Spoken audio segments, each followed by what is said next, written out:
Welcome to That's Good Craic. With me, Dan, Colin. How yous? What's the crack? And Mick. Yo, yo, yo. Listen to our podcast every Wednesday. Okay, welcome to podcast 8 of That's Good Craic with me, Colin, Mick, and today we have a special guest all the way from California, Shane Raymer. Shane is the man behind That Sober Guy podcast.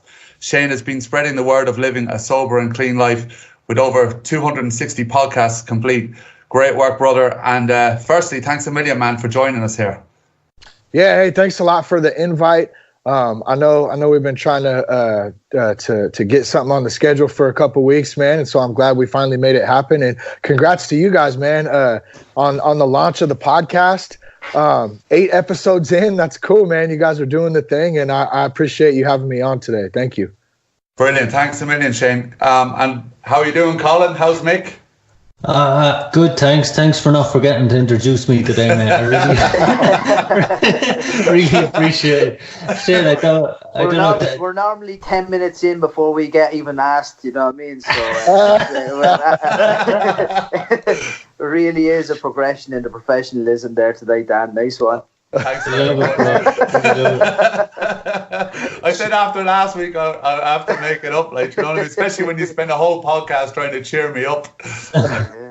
Shane, it's great to have you, man. And like we were saying earlier, it's great that we can actually connect all the way across the world like that, you know? It's pretty cool, man.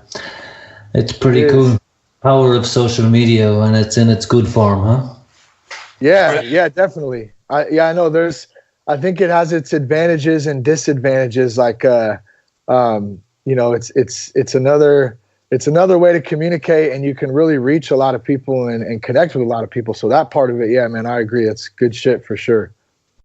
And Shane, sorry, go on. Can you tell us a bit about your podcast and basically how it came to be? Because you're a long way in, and obviously we're at the start of our journey with 8 podcasts, and this being our 8th, and how did you've done 260, fair play, brother. And how did you get there, and how's it going for you?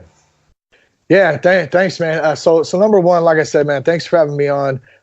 Really is an honor to be number 8, man. I love it. 8's a good number. So congrats on getting that going. First and foremost, I would just say, like, for me, it's been about having fun. I think that when I got sober, that was one of my biggest fears, was how the hell am I going to still have fun? What am I going to do? My whole life really revolved around partying and drugs and alcohol. And I did a lot of things while I did drugs and alcohol. I was very functioning, I guess. If we kind of transition that into the podcast, the way I looked at it, I was 6 months out of rehab. I struggled, had a drug and alcohol addiction for over 17 years. And I tried to quit a few times, and played a lot of music during those days and had a lot of fun doing that. And when I got sober, it was hard for me to connect with my guitar and writing. And I really felt like I was transitioning into a different person, which I was and still am. But it was hard for me to find something that I enjoyed to do. And so I kind of fell into podcasting. I had a long commute at the time I wasn't really too happy about. And a buddy of mine told me to listen to a podcast called The New Man with Trip Lanier, who's actually became a friend of mine today, which is really cool in itself. But I started listening to him, and about 6 months in, I literally woke up in bed one night and I told my lady, I was like, I'm gonna fucking start a podcast. I don't know how the hell I'm gonna do it. I don't even really know how to do it, but I'm gonna do it. And in about 30 to 60 days, I had a name picked out, and I kind of just said, like, I'm gonna share my story and my stuff that I'm going through, and if anything, it's gonna help me stay sober. So I launched it in April of 2014, I think. And it's just really went on from there. And back to the fun thing, I still enjoy doing it. It's a lot of work sometimes. I do it in my regular job as well, in the corporate field. So I was able to kind of transition into a corporate world and do podcasting and media and that. And as long as I'm having fun, man, I'm gonna keep doing it, man. That's really the basis of it. So yeah. Cool. Brilliant, man. And just another quick question as well is obviously for us, when you leave down the drink and drugs, and as you said, you know, what you do after that. And something that interests me, you know, the fact that you live in another part of the world, you live in California. I mean, for us, experiencing life in Ireland without drink and the social situations, what was it like becoming a non-drinker in California? Yeah, it was. I mean, it was a big transition. It was a big change. Alcohol, especially alcohol. I'm sure you guys are familiar with the culture of alcohol. I mean, it's everywhere. It's somebody dies, you drink. Somebody gets married, you drink. So my kid's first birthday, I got a bunch of beer there, you know, at the time. So it didn't matter high, low. I mean, that's just kind of what it revolved around. And so to even think about stepping outside of that and trying to live life with, you know, without that crutch or that tool. I mean, that's really what I look at alcohol as today. It's not the alcohol that's the problem. It's me that's the problem. And alcohol is a tool like anything to deal.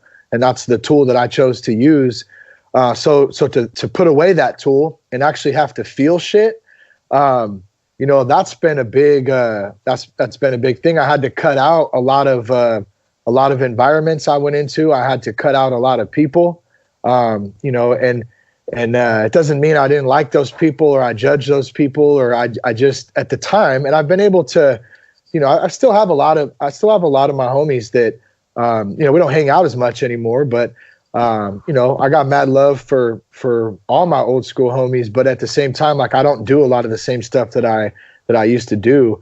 It's also been tough too. I mean, I have family who likes to have a good time. They're not alcoholics, but you know, they party down and they have fun. And so, I mean, obviously I want to be with my family. So one of the things that I do as kind of a takeaway for someone out there who might be listening, like, I've been on, drinking soda water, cranberry, and some lime, you know? And so I'll just, it's a good refreshing drink. I kind of sip on those when I'm out. If I'm out in a social situation where other people are drinking, man, I'll try to have my own little drink set up and kind of have a plan. If I never stay too late, you know, it starts getting crazy, I'm out of there. But yeah, man, I mean, it's definitely been different, but the longer I've been doing it, the more I've learned and you know, it gets a little easier with time, I think. Absolutely. Just that it's kind of interesting when you look at the reason why we used it as a crutch. You know, I remember going to nightclubs when I was like just after teenage years. 18 is the legal limit here in Ireland. I think it's 21 in America, is it? Yeah, it's 21 here. Yeah, in Ireland it's 18. So as soon as you got to 18, like going on, just even stupid things in clubs and bars of being afraid to dance, you know what I mean? And having to get so fucking drunk or so high off my fucking head just so I could actually go out and do that, you know? Yeah. And then you look at how you develop the skills, the life skills. That's just one example, but how as a sober, and no pun intended, sober guy.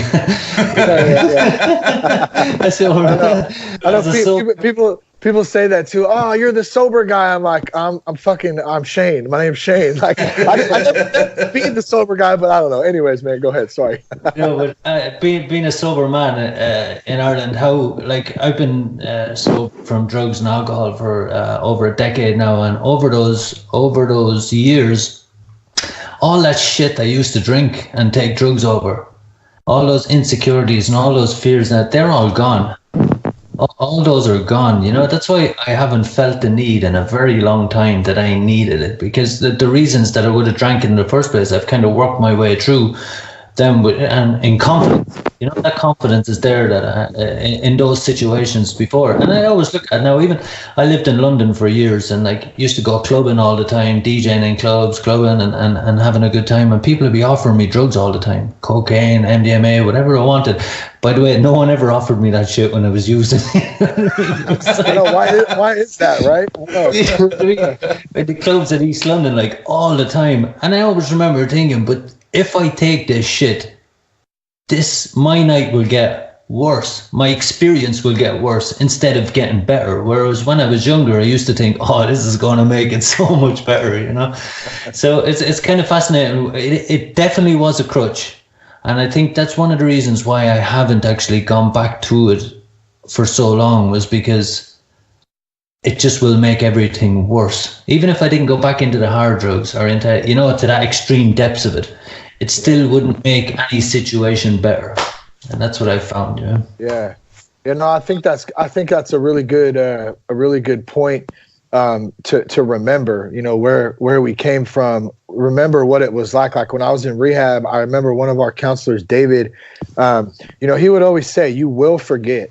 He'd fucking slam his hand on he was a very animated man, and he'd go, you will fucking forget, and that was like kind of drilled into me. Like, yeah, there are times that I will, or I can forget if I'm not staying dialed in. Like for me, getting sober wasn't just something, oh, I'm fucking sober, like I don't drink. Like it's a fucking lifestyle for me. Like, and if it's not, I'm so scared I will go back out and die, like straight up. Like there's no other way to put it than that for me.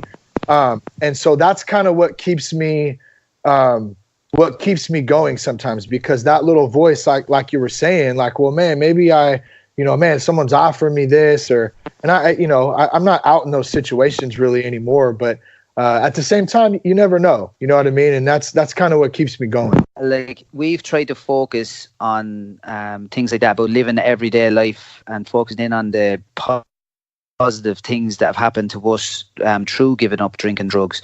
And the experiences that you talked about, like I was a musician as well, and only really got to focus on it when I got sober. And like going into that kind of atmosphere, in Ireland there's no getting away from it. We have a drink heavy society. It's 54% of Irish people are classed as problem drinkers, and and it's admired in a lot of cases. Like, you could say, yeah, I run 100 meters in under 10 seconds. I can drink 20 pints, and it'd be kind of like, viewed in the same kind of realm, like in a way. And it's so like, giving up alcohol in particular, because it's just linked from birth to death. Everything is revolving around drink the majority of the time. So to think that you can do it and not get some kickback, or you're not going to get everyone to kind of accept it or be okay with, So our thing is about people getting okay with doing it themselves. We're kind of saying we got okay with ourselves, and that's so. Shane, I hope you don't mind me saying this, but am I right in saying this? You're I was reading your bio, and you're 5 years clean and sober. Yeah. So September 11th, 2013. So I'm about 5.5, somewhere right around there. Nice one, brother. Nice one. Yeah, thank you. Well done. And the next kind of thing I wanted to ask you is, I wanted to know, like, during those years, like if you were to pick out, say, 3 highlights of those years, like things, that you would have enjoyed the most, experiences that you might have experienced when you were drinking or drugging, but that you've experienced now without drinking drugs, highlights, maybe you're playing to a crowd for the first time, or first concert or whatever. Like what would be the experiences that stand out for you? Like, oh man, that's a good question. The first thing that pops into my head is my family, man. I mean, that's number one. Just being able to, I grew up in a very alcoholic, drug addicted household. That was fueled by that, like straight up. And although there was, a lot of love there, I think, deep down, there was also a lot of immaturity and anger, all those things, like, just really tough spot, and the more that I've kind of worked through my own program, I've realized that my mom and dad were doing the best they could. You know what I mean? They were doing the best they knew how to do at that time, whether I think it was wrong or it was right. And there's plenty of kids who had it way fucking worse than I ever did. So, it's I've been able to kind of flip the script on that and get out of that victim role that I played for so many years.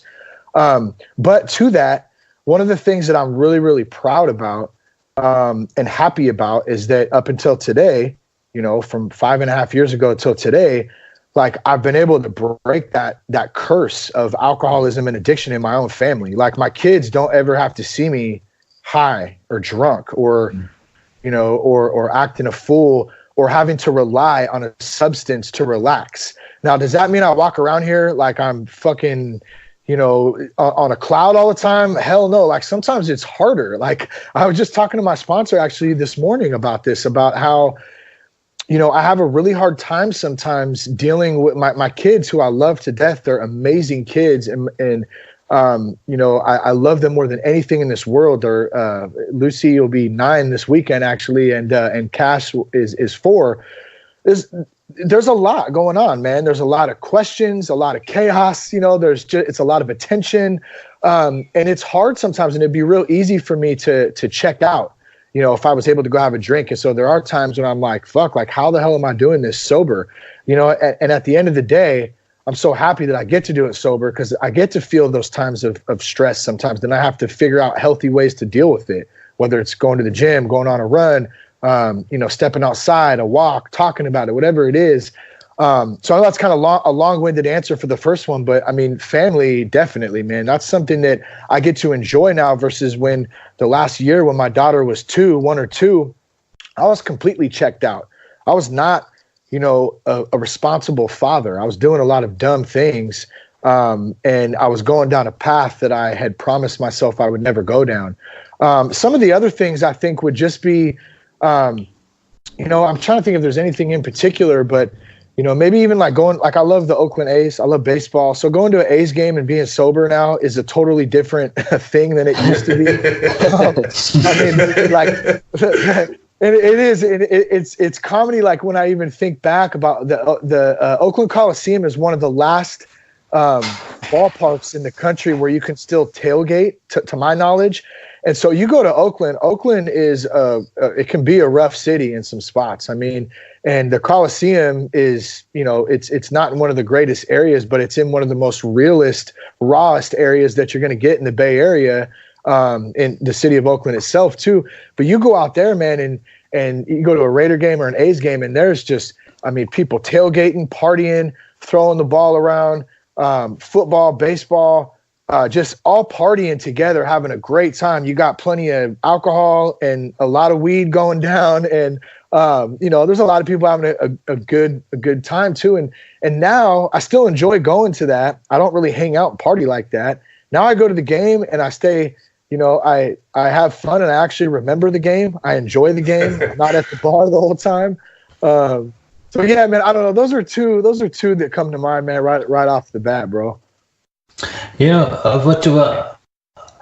you kind of said something there just now and earlier as well, and it kind of resonates with me because something I do. Like, I don't mind going anywhere, but I know I can get the fuck out there at any point I want. Like, I mean, and I've always lived like that. I will go anywhere. Now, I ain't gonna go to no crack den and hang out there or anything like that. But I mean, I'll go to clubs. I'll go wherever I feel like going at that time. But the one thing I always had in me from the word go is just get the fuck out of there.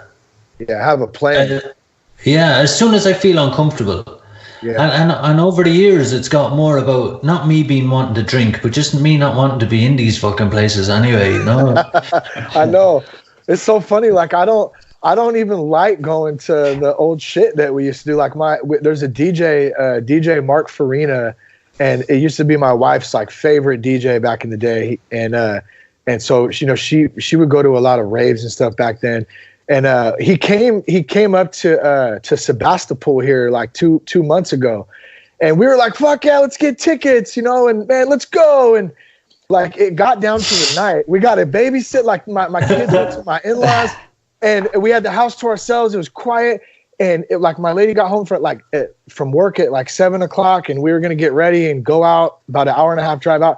And we looked at each other and we go, what the fuck are we doing? Let's just stay home. Like, sorry, Margarita, like, I know it can be, but we ended up staying home just because, like, that's just not it's not what I want to do today. It's not as fun as it used to be. You know what I mean? I'd love to see Mark Farina. Maybe if he comes a little bit closer to home, you know, we'll catch out and see him. But yeah, man, I feel you, man. Going to those spots, it's not what it used to be.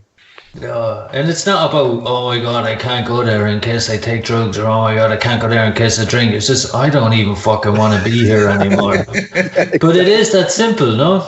It's that simple. And it's trying to explain that to people. Like in Ireland, you get invited to a lot of parties and social situations, even work dues. They always evolve around lots of drinking, you know what I mean? And you go there and people are, why don't you drink? And I'm like, why do you drink? You know? I love that question too. Yeah, why do you? Yeah, but it's the same thing, no? It's just an action that someone does. I mean, it's not a rite of passage, really. Like, it's not something that you have to do. And it's funny, man. But over years, you just kind of get fed up of stuff, and you just kind of, you know, once you're very confident in yourself, and well, I was confident in myself. Those questions are just like water off a duck's back, as we say, you know? Yeah, sure. Yeah, I think, and go on, Mick. Sorry. yeah, no, I was just leading back to what you had said, Shane, around like hanging out with family as well, and they like to have a drink and stuff. And it's kind of in the same way about going to gigs or going to your sporting events. Like we've talked about talked about going to gigs and hanging out with people that are drinking and whatever. And for me, it's not so much, you know, that somebody is drinking or like lots of family members that can drink an awful lot and I still feel perfectly comfortable around them. Yeah. For me, it's like how it affects a person. You know, if I'm not comfortable around a person, they mightn't have any alcohol or drugs in them, and I'm just not comfortable around them. You know what I mean? I don't want to be there. You know, and that's in the same way if they take alcohol, if they take drugs, and I feel uncomfortable. Just remove myself. You know what I mean? I don't have to be there. You know, it's great freedom. Yeah. Yeah, it is, man. It is. And I think that's probably one of the toughest things is family, I think. You know, we all love our families. You know, I'm sure we all have an aunt or an uncle we can't stand or someone along the line, but most of us do. Comments. Yeah, exactly. So, yeah. They might listen. Yeah, exactly. Yeah, no, you never know, right? I mean, we love them, you know, but at the same time, maybe we have conflicting personalities or views, or maybe they're just an asshole. Like, who knows? But I think that is a big one, and I know it's been. It was definitely a big struggle for me at first, and it's gotten better over time. Kind of like you're saying, Mick, like it, you know, we can understand that we don't have to do that to still have a good time and still be around it. You know, like it's not my job to tell anybody what to do. I know I sure don't want to be told what to do, you know? So it's not even so much the drinking, other people drinking, but when it does get to a certain level, you know, I know that, okay, it's like, I gotta go, or I gotta go to bed or whatever. Like like it starts getting like that, you know? I know we've all been around those people. They start telling you the same fucking story, like for the fourth time in like the last hour. I'm like, okay, yeah, I'm probably going to bed. It's hard work, man. It just gets to a point where it's hard work, you know. It's just like you're sitting, because I was at a party there recently enough, and just 12 o'clock, midnight comes, man, and it just fucking, the quality of the conversation deteriorates, you know what I mean? Yeah, oh yeah. And in Ireland, I don't know what it's like in the States, man, but I know in Ireland, people only start dancing when they're really drunk, you know what I mean? So it's fucking... Well, it's different in other countries. Like I've been to Poland at Polish weddings, man, and they drink vodka like it's fucking water, you know what I mean? Yeah. But they're dancing sober, man, all day long, you know. But in Ireland, it just has to be that, from my experience in parties and that, but people have to be pretty drunk. Majority of people, not everyone, in order to get out on the dance floor. So it gets really messy around midnight and 1 a.m., you know. And that's my cut-off point where I'm just like, I can't connect with anyone anymore. There's no point in me being there, yeah. I think there's something to be said too, is like if you have a purpose to be at a certain place. So like, I'll give you a quick example. Like, I think it was 2 months ago or a month ago, just not too long ago, one of my good homeboys turned 40, right? He had his 40th birthday. And I don't know if you guys are familiar with Lake Tahoe up here in Northern California, if you ever heard of Lake Tahoe, but so it's a beautiful, beautiful lake. There's casinos there. There's a beach there, a lot of snowboarding in the wintertime, and a lot of cool lake stuff in the summertime. And so he we rented a house basically that was like this gigantic house. There was like 40 of us couples and friends and stuff that stayed in this house. And I was the only one really that was sober. There may have been one other sober person, but I can't really, maybe not. I don't know. I was the only one who wasn't partaking in all the party. I mean, there was a full bar there. Now, normally I wouldn't go to something like that unless it was my homeboy. It was his 40th birthday. So I was like, okay, I have a good purpose to be there. I have healthy boundaries. I have a lot of support. I know, that I can go to this for 2 days and be okay. But I'll tell you what, I had a really good time. I danced my ass off, to your point, even without drinking. Like, everyone was fucked up dancing. I went to bed when I needed to go to bed. But like, when I got home from that, I felt like even I had to detox for a couple of days of just being around all that. You know what I mean? And, but I guess kind of the point to it is I felt like I had a legitimate point to be there to support my buddy and have him, be there and turn 40. And I can kind of justify those situations if I have a purpose. But otherwise, I'm probably going to stay pretty far away from anything like that on the normal scale, Yeah. So one of the things like that kind of stood out for me, Shane, when I was having a look as well, was that I'll take it directly off your bio. Was the quote was, "I still party, I still have fun, and I do it clean." So our podcast name is obviously That's Good Craic, and crack, I don't know if you know what it means. It doesn't mean crack like in America. I didn't think it did, but yeah. So crack basically means good fun in Irish, in the Irish language, and also in slang in Irish. So it'd be like, what's the crack? How's the crack? So based on that, I want to ask you, what do you do for Good Craic now? Or fun, let's say. No, that's good, man. And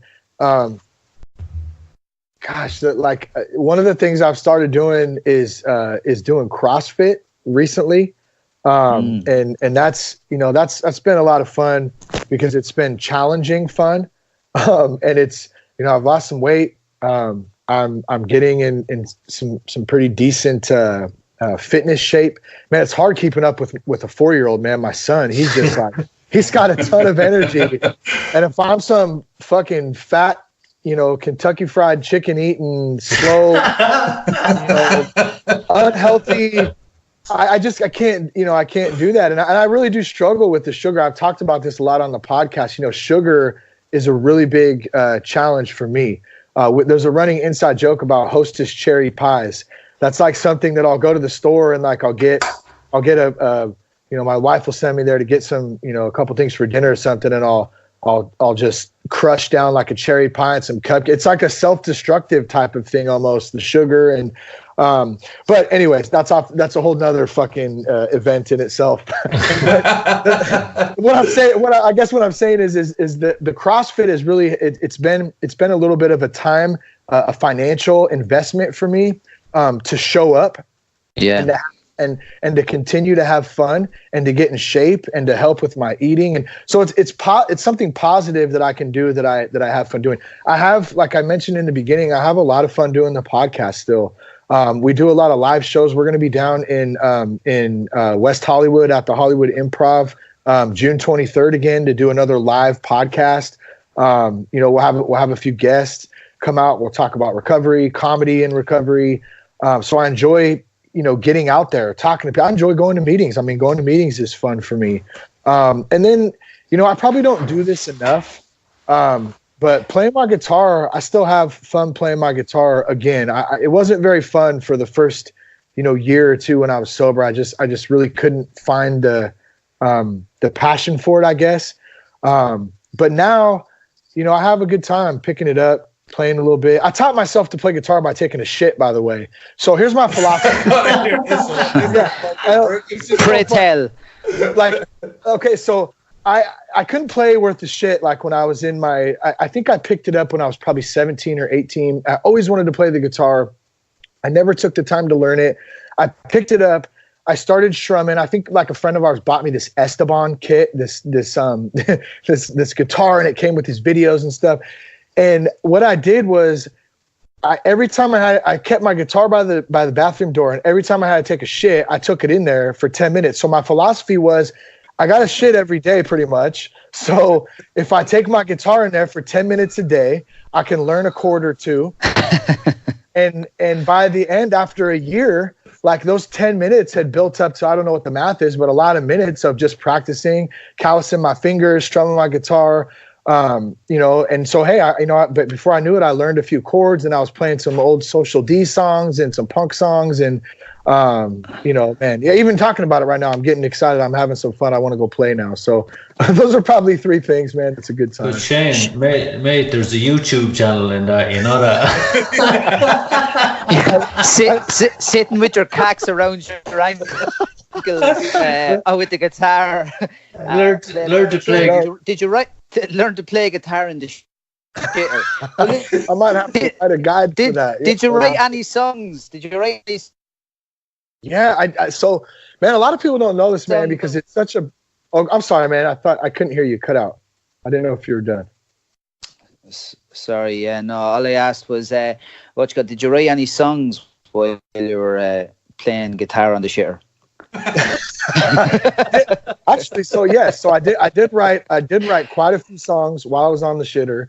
A lot of people don't know this because I don't really do it anymore. But man, a good homie of mine, pharmacist Chris, and Absolute NorCal Waste. We had a couple groups, man. I played in a few different bands, but I actually have a full-length album out on iTunes that you can go check out. It's called Chemical Diet. Believe it or not. Yeah. So apt name, mate. Me and my homeboy, we'd done music a long time, and we produced this album in the course of about a year and a half. And this was really leading up to right before I went to rehab. And so I think there's 18 or 19 tracks on there. And, I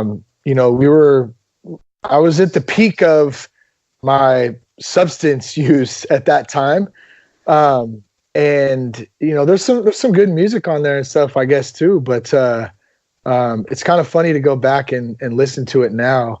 There's some reggae, there's some rock, and some of it I wrote on the shitter. Yes.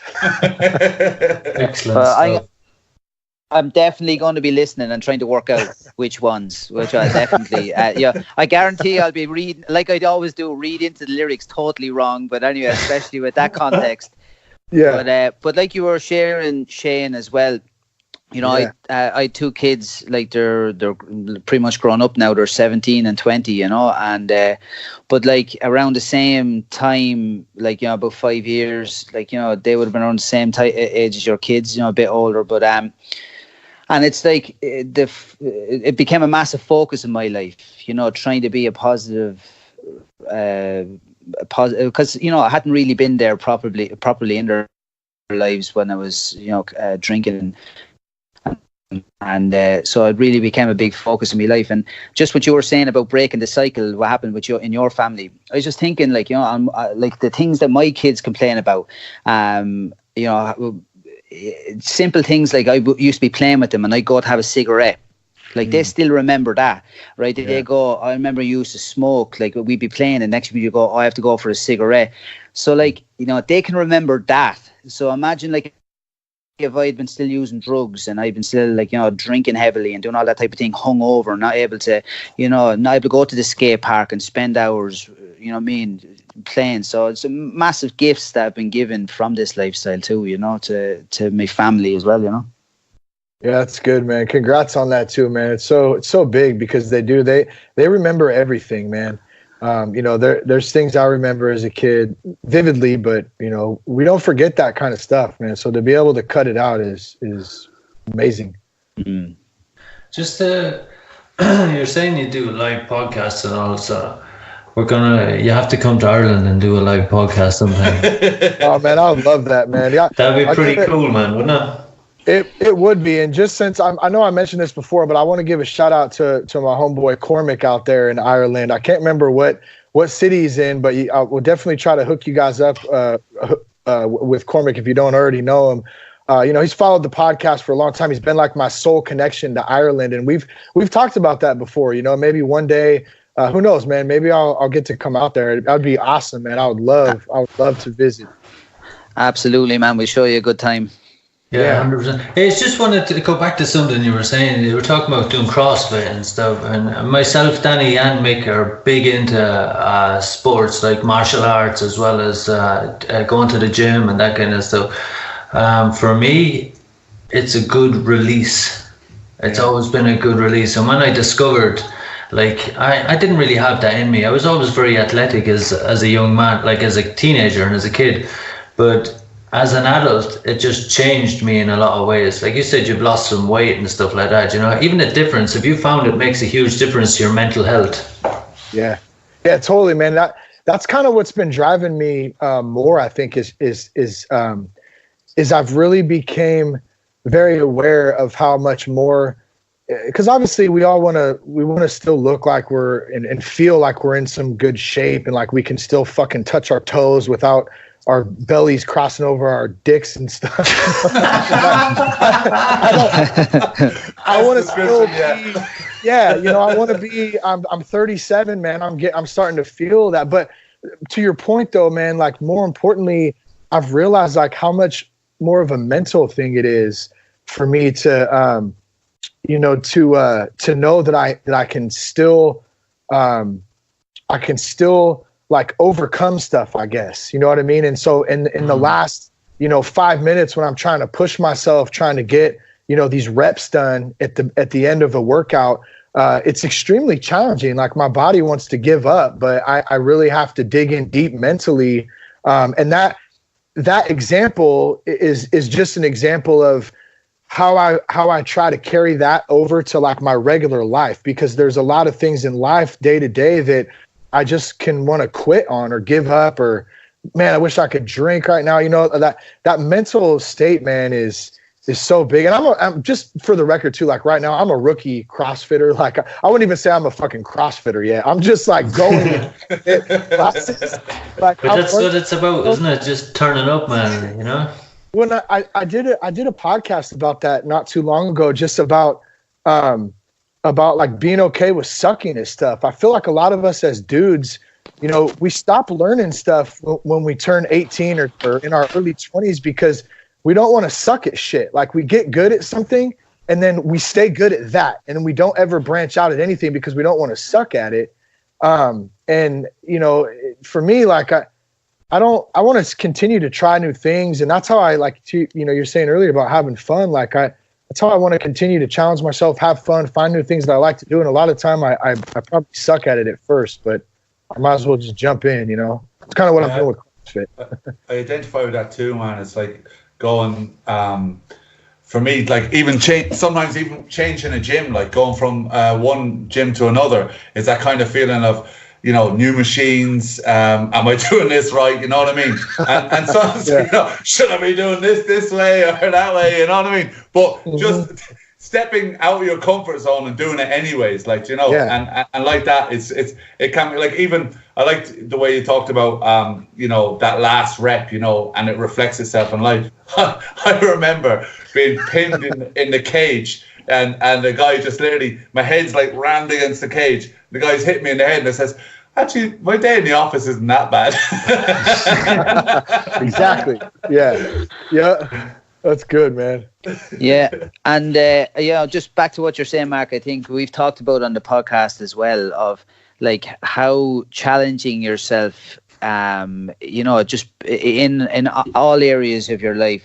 You're choosing to make things difficult, like, whether it be in a cage or whether it be CrossFit or, whatever it may be, that it does translate into real life. If you put yourself up and challenge yourself, like, it makes you excel more in your everyday life in other areas. Yeah, it does. And how much of that too, like, when, like, let's just say stepping out into, this is the first thing that's coming to mind. It's totally fucking random, but let's say water skiing, right? I don't know why I'm thinking of water. I haven't water skied since I was a kid, but let's just say someone came and said, hey, let's fucking water ski today. Well, it's like, well, man, I don't really know how to water ski. I don't really want to try that. I have a bunch of my buddies on the boat. Hey, hop on water ski. Like, it's like, okay, I have two choices, like I could sit there and say, well, man, I'm not going to do that, because I don't want to look like an asshole. I could make an excuse. Oh, my leg hurts, or I fucked my ankle up. I can't do that. That would be like a sign of weakness to me to not try it, right? Like to not even go out there and do it, versus it really takes some balls just to say like, screw it, I'm going to go for it. I don't care if I look like a jackass. I'm at least going to just jump out there and try it. And if I fuck up, then whatever, I'll make a joke out of it and maybe I'll try it again next time. Maybe I'll hate it and never do it again. But like, I just at least got to give it a shot, you know? And I wasn't like that I wasn't like that before I got sober. You know, I was scared. I had a lot of fear, and I still have fear, no doubt, but I had a lot of fear about doing things, you know, insecure. And, you know, I would have never stepped out into so many of the things that I step out in today if I didn't get sober, like straight up. I think, you know, when it comes to, you know, the day we're on our deathbeds, I think it's the things we didn't do we regret rather than the things we did do, you know? Yeah. And sure. when you know, that always, you know, giving it a try, my thing was like fear of failure, but also fear of success. You know what I mean? I had the fear of success because I used to fear if I'm successful at something, I won't be able to maintain it. These mad tricks your mind plays, like, you know, and but getting, like, you know what I mean, but just getting some awareness about that stuff and moving through it, and, you know, it opens up so many more doors. Yeah. Even good. water skiing. Yeah. Would like to open the door water ski. I don't know where that came from. I haven't fucking water skied since I was like 8. I don't have no idea. It just popped into my brain, man. That's funny. You need to go. Go water skiing, definitely. Have you guys tried water skiing?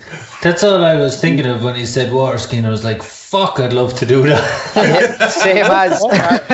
I remember it being fun. And then we did, and then as I got older, saying like, I did snow skiing and water skiing as a kid. And then as I got in my teens, I started, I did some wakeboarding and some snowboarding. So kind of transitioned from those skis into the board stuff, you know. And I still skate, man. Me and my son. That's another thing I do that I love to do. That's fun, man. Is my boy.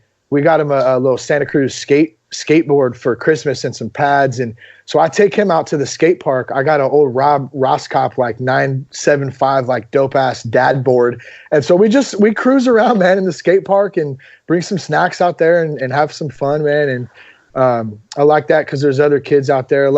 You notice at skate parks too. A lot of kids that hang out at skate parks don't come from the best families. I've noticed that because I was one of them as a kid too. I used to hang out at the skate park all the time. And so I think it's good. And I'm not out there with a bullhorn going, I'm fucking sober and a great standing citizen. But just the presence alone of being there and trying to bring some positivity and some encouragement. You know, good job, buddy. Oh, bro, that was badass. Good trick or whatever. Just stuff like that, man.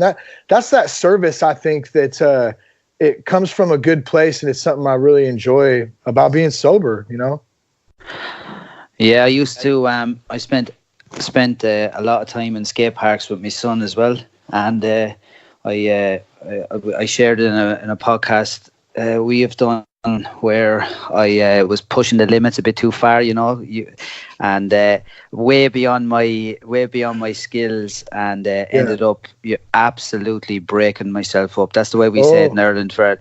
Yeah. I still have two knees that sound like Count Dracula's coffin closing every time I bend them, and a wrist that's pretty much the same. But it was fun while it lasted. Yeah. Yeah. Ouch, man. Yeah, that stuff sticks with you forever.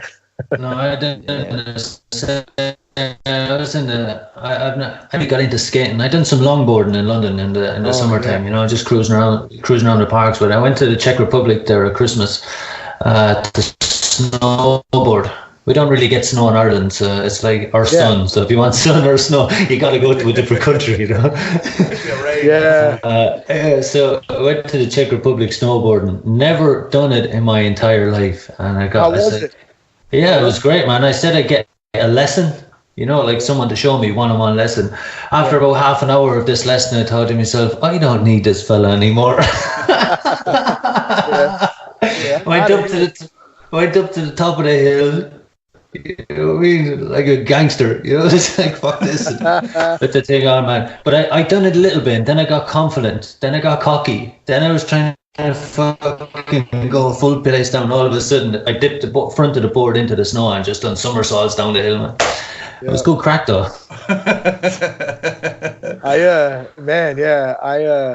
I feel you on that. I broke my collarbone snowboarding the same way. Like I caught an edge, and I did a couple. Well, I think I only did one somersault actually because I went straight down on my collarbone. I heard it snap in half, and then I just did one somersault and sat up and was like, I'm pretty sure I just broke my collarbone. I rode down the hill like this. That thing hurt so bad. But yeah, man, that's a good point though too. Like we get cocky about stuff, you know. I think that's a good analogy even to recovery. Like why, you know, in staying sober, we got to make sure that we're always, like we were saying earlier, we always have to remember where we came from and what it was like, because it's so easy to be like, man, I got this, man. I got a cool podcast, you know, now. And I go to meetings, you know, weekly, and I work with my sponsor. I'm cool. I'm good, you know. And then like one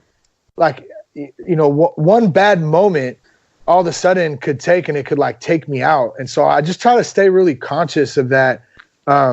Because I think I'm scared of it, to be completely honest, man. I think I'm scared of that one weak moment, you know, that we all hear about often, where someone had, you know, 20 years and then all of a sudden they just, like, for no reason at all, they went back out, and a lot of people don't come back from that, you know. That is scary, man. That to me, when I hear those stories about people doing that, you know, like 14, 15, 16, 20, even 20, I've heard people 20 years just going back and doing it, and you're like, fuck. I remember when I was only after giving up drinking drugs, and I heard some guy saying, you know, he was only new around. He's now 9 months clean. And I remember thinking to myself, what? Is he not cured? You know, it's like, I mean, 9 months to me was like, fucking hell. That was like the goal. That was the goal. You know what I mean? That was legit the goal. And then for it to now be over 12, nearly heading for 12 and a half years, it's insane, you know?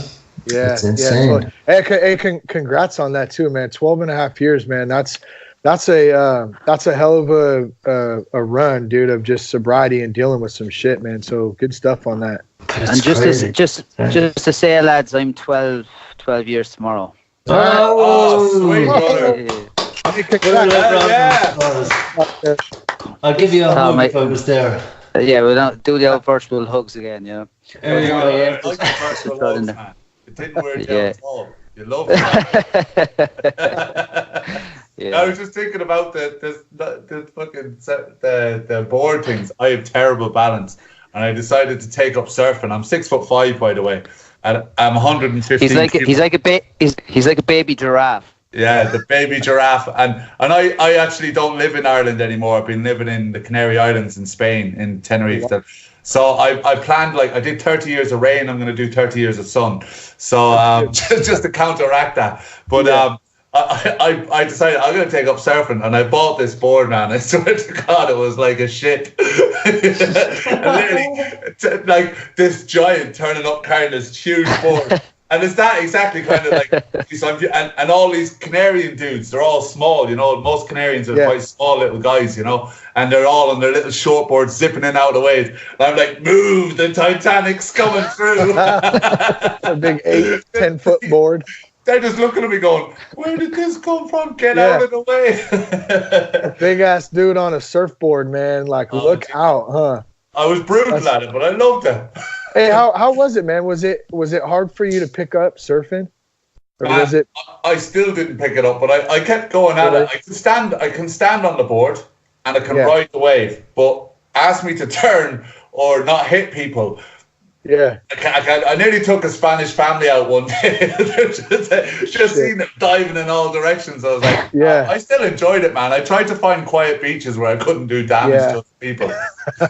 Or scare anybody off, man. Yeah.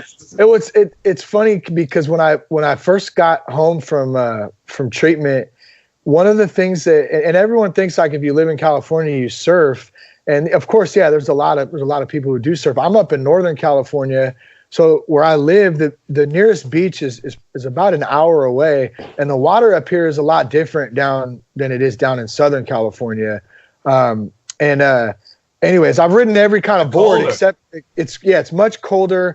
It's a bit more choppy and rough, and it's just different. You know, it's more intimidating to me, at least. And I've always wanted to learn to surf. And that's one of the fears, man, I'm trying to like conquer right now, dude. I've been searching. I've actually bought a board when I got home. I bought a wetsuit. This dude out in Oakland like hooked me up for hella cheap. And it just sat in my garage for like 2 years, man. And I was like, I would get ready. I'd be all pumped up. I'm going to go. And then I'd fucking chicken out, man. So that's one of those fears, man, I'm still trying to conquer. Come to Tenerife. We can go scare some locals. Yeah, I'll get a big 10-foot board, man. Yeah, man, I got hit in the head with that thing so many times. That feel good. Listen, I think we're running to the end of it, are we? Yeah. So, but it's been great, man. It's been awesome to have you on. Really, I hope we keep in touch as well. You know, it's good fun. Sometime we'll get you over to Ireland then, and we can do one of those live podcasts. It'd be deadly, huh? Oh, that'd be great, man. I really appreciate you guys having me on, man. And congrats, man, on what you guys are doing. You know, keep it up. And, you know, that's what it's about, man. Just having conversations, having fun, and fellowship, really. I mean, inside and outside of the rooms, man. That's really what it's about. So absolutely. Thank you guys, man. Thank you for the invite. And please, when this is done, man, shoot it to me over. I'll share it on my social media, and thank you. Thanks, Shane. Thanks, Shane. And just to, thanks so much. Where can we find you? Yeah. Where can people find you? Yeah. So if you wanna reach out, or you want more information about the podcast, we got a 90-day sober digital course where we got a bunch of people in there that are talking about their first 90 days of recovery. And we give that course out for free to all veterans too, or active duty. I don't care what country you're in or where you're at, man. If you've served, you know what I mean? You know, we always give that thing out. But you can go to thatsoberguy.com. There's all the information's there. And the best place to kind of follow us is probably on Instagram @realthatsoberguy, and then on Twitter @ShaneRaymer. I don't really know how to use Twitter too well. I try, but yeah, Instagram is probably the best spot. Me too, man. I just could never take to Twitter. Never. Yeah, I don't know. Never got my head around it, you know. Yeah. And, thanks a million, man. And where can we be found, Colin? Oh, well, we can be found all across the internet. Everywhere. We can found every back alley you can find on the internet. You can catch us there. No, our Facebook, just give us a shout on it, and That's Good Craic. Our Instagram is @That'sGoodCrackPodcast. What's our Twitter, Dan? If I knew how to use Twitter. Yeah, right. @that_crack. And if still waiting for someone to email me to tell me how to use Twitter. And how can he email me, Mick? How can he email me? Get us on 3, as in the number 3, drylads @gmail.com. Shane, I just want to say, Shane, I had no part to play in that email address. You know what I mean? Shane, listen. We have, thank God this is on a podcast, right? Because on the first podcast, it's documented that Colin agreed with the Gmail address, and ever since he's dogged the email address, it's the best email address in the history of mankind. 3 dry lads email. Hit us up. Thanks. See you later. Take care. Take care, brother. Thanks, brother. See you, man. Don't forget to subscribe to That's Good Craic on iTunes, Spotify, Podbean, and wherever you're listening to it right now.